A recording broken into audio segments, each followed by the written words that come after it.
Welcome to the Real Estate Espresso Podcast, your morning shot of what's new in the world of real estate investing. I'm your host, Victor Menashe. This is the weekend edition where we interview notable people from the world of real estate investing. Today's no exception. We've got a great guest.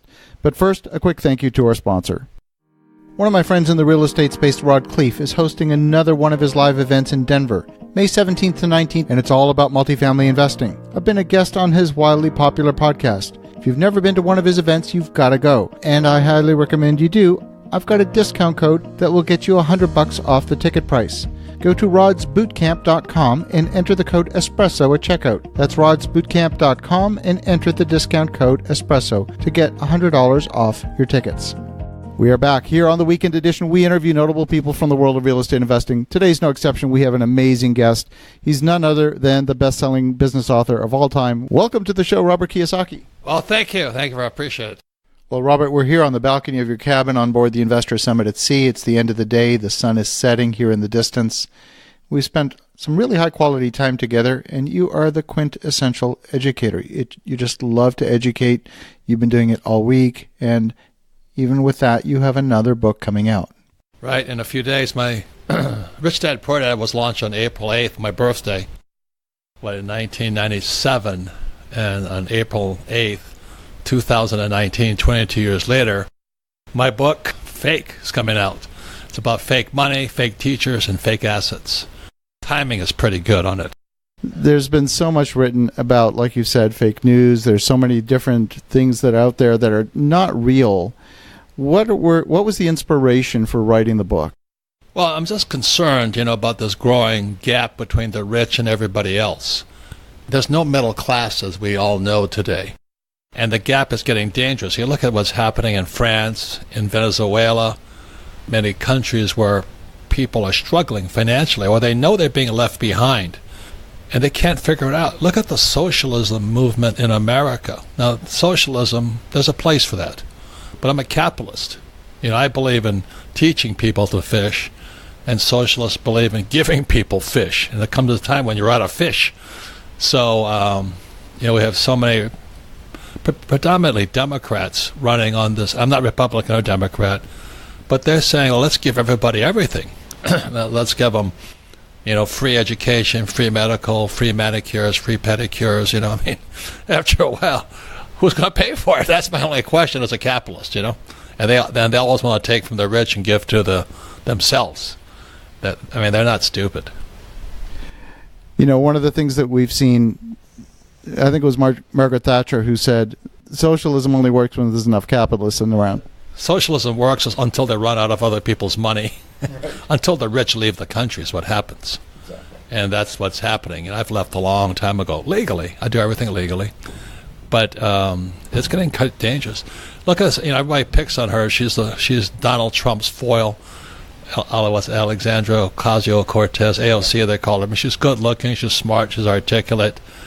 And now she's on the House Finance Committee, and she has a FICO score of 430 or something. Do you know what I mean? Out of a possible 800. I mean, she's subpar. And last year she made $28,000 as a bartender. Now they're paying her $140,000 to direct the economic future of America, tomorrow's future. And she's a hardcore. She claims she's a socialist, but she's actually a communist. And again, there's a place for communism, socialism, and capitalism. But I don't think she knows anything about money, and her FICO score kind of proves it. I don't think she knows an asset from a liability.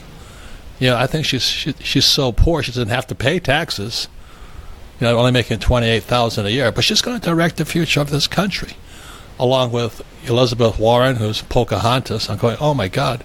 And then we have Bernie Sanders. Bernie Sanders looks like a conservative. It's almost funny. And everybody wants to just take from the rich and give to the poor. Look at what's this guy, Starbucks, Schultz. He's afraid to say billionaire now. So he's calling it persons of means.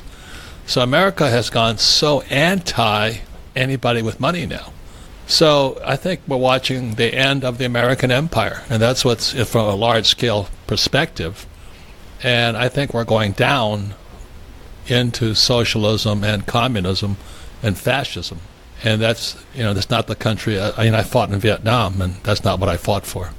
But I'm afraid we're losing because our academic system is teaching people to be socialists and communists. You talked about some of the content of the book being some deeply personal stories as well.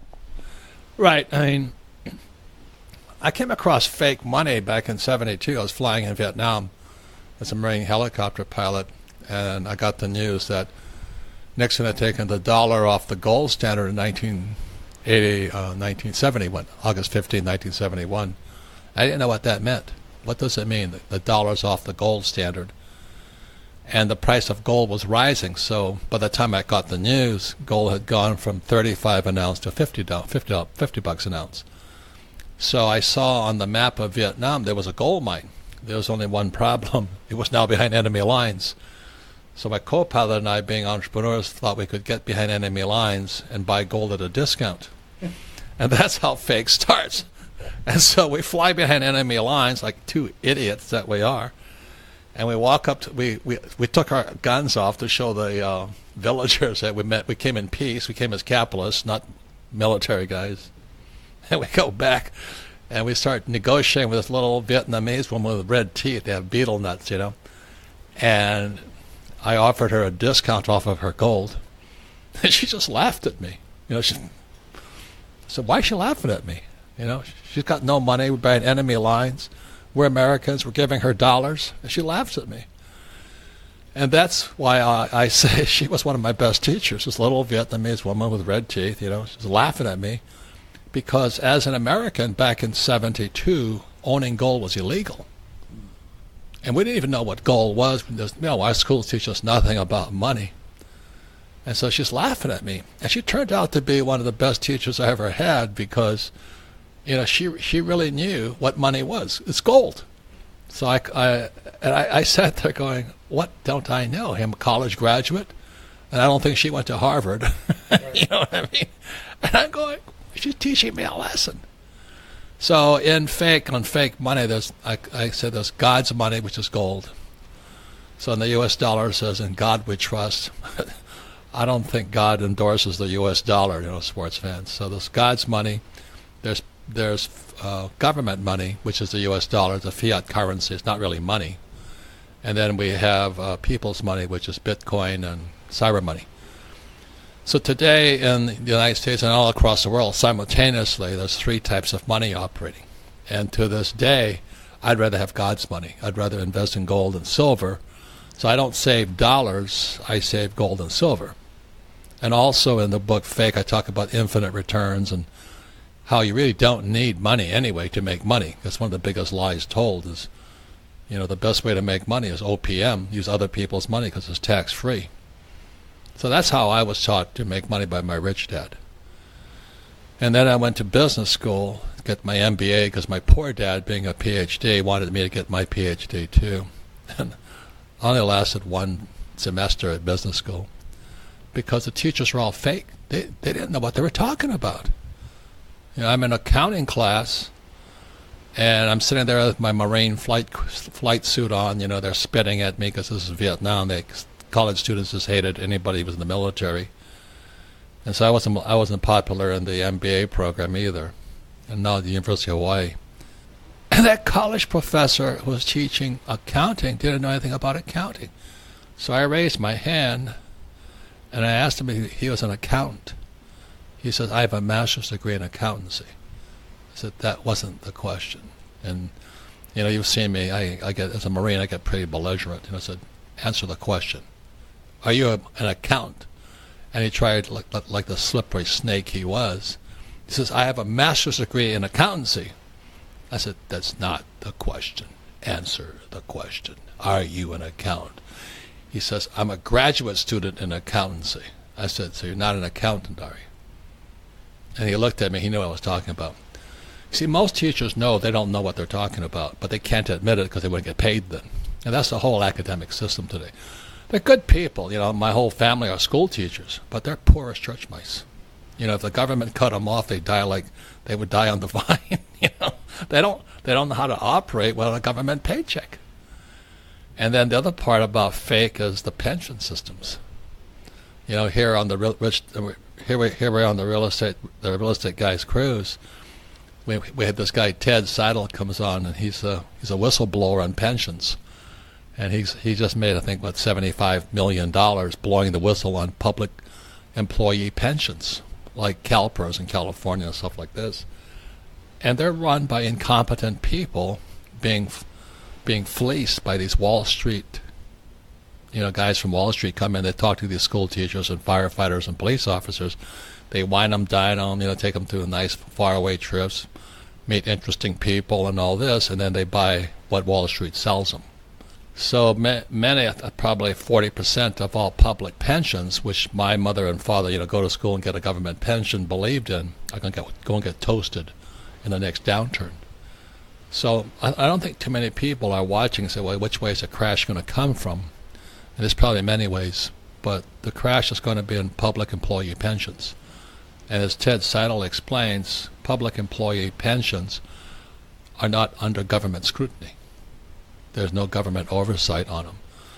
So Wall Street has been ripping those poor guys off for 50, 60 years now.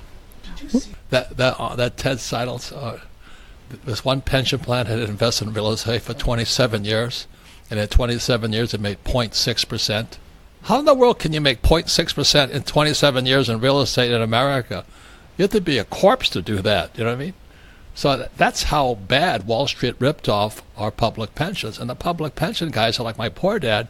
They don't know anything. They don't know they're being ripped off. Well, in fact, moreover, historically, if you go back to the 80s and 90s, pensions were earning anywhere between 8 and 10% a year and kind of more or less meeting their numbers. Since 2008, they've been getting yields below 5%. You don't have to do the math for very long to realize that they're insolvent. Correct, and what I've been finding out by talking to Ted, that claim they were making 8% wasn't true anyway. Because remember California went down hard for the same reason. They weren't making 8% when they lifted up the covers. It was all lies. It was all fake. So that's why I wrote Fake. It's a pretty in-depth book, but it says things, and there's a lot of books about how screwed up our economy is. But Fake comes at it from a little different point of view. Again, starting as a Marine pilot who knew nothing about money, trying to buy gold from a little Vietnamese woman was one of my best teachers. She laughed at me. Let's say gold was $50 on that day. I was going to offer $38. And she just laughed. And then I realized gold is money, and the U.S. dollar is not. I love that. Well, Robert, congratulations on the new book, and I think it's the right time for that book. Absolutely, I'm certainly going to get a copy. I'd love to get an autographed copy once they're out. Of course. I'm looking forward to it. I'm going up to New York in a week or so, and we start the Dog and Pony Show promoting it, and it's going to be interesting because the political system now is like a Jerry Springer show. I can't believe the number of candidates who are running as Democrats. I'm not either Republican or Democrat, but it's a dog and pony show. Makes Trump look normal. Anyway, thank you. Well, thank you, Robert. Well, for the listeners at home, definitely go out and get Robert's latest book called Fake. It's coming out on April the 8th. And thank you for joining us again, Robert. Yeah, thank you. The Real Estate Guys Cruise is a fantastic place to learn. They're great teachers, many open-minded discussions, but most important, great students. People come to learn. They start early and they stay late learning. As compared to the rest of the ship, who it's addiction sitting there, they're slurping down their ice cream cones, and the bars are filled, and the buffets are always empty. They're eating. It's quite a difference between our side and the ship side, right? Absolutely. I mean, our culture here, we give each other books. And they're all sitting there on their phone watching YouTube videos. Yeah, and they're sitting there and they're eating and drinking, and most of them are grossly overweight, grossly obese, and this is the high end of the cruise line. So there was a book I didn't read it. I saw it in the bookstore, and I wish I had bought it. But I remember the title. It said "Fat, Stupid, and Broke: The Story of the American People." They should sell that book on this cruise ship. Because I saw a lot of them, just slight glances, a lot of them are pensioners. There was one guy, he was from like Nebraska Firefighters Union and stuff like this, And they're the exact guys we're talking about. They're here on their pension. It's, or their bucket list. They hope they'll leave something for their grandkids, and it's the American dream. But they don't realize the American dream has been stolen from them. And that's the challenge. And now our universities are just going to perpetrate it. Somebody stole education from us. And most of the school system, I hate to say it, is socialist, fascist, communist, good people. But as we know, our school teachers are not the richest people on earth. So that's who's teaching our kids. Well, thank you again, Robert. For the listeners at home, definitely reach out, get Robert's book. April the 8th it comes out. The book is called Fake. It'll be available online and in bookstores. In the meantime, have a great rest of your day. Go make some great things happen. We'll talk to you again tomorrow.